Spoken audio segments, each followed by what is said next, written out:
দেখতে খুবই সুন্দর, নাম তার তিল। মাঠে মাঠে শুধু এখন তিল আর তিল।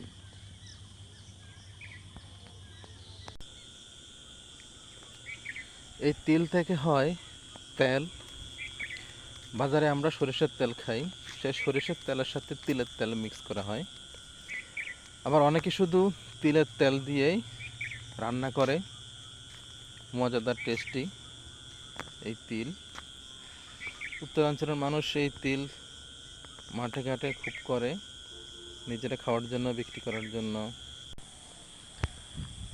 চারপাশে এখন শুধু তিল আর তিল।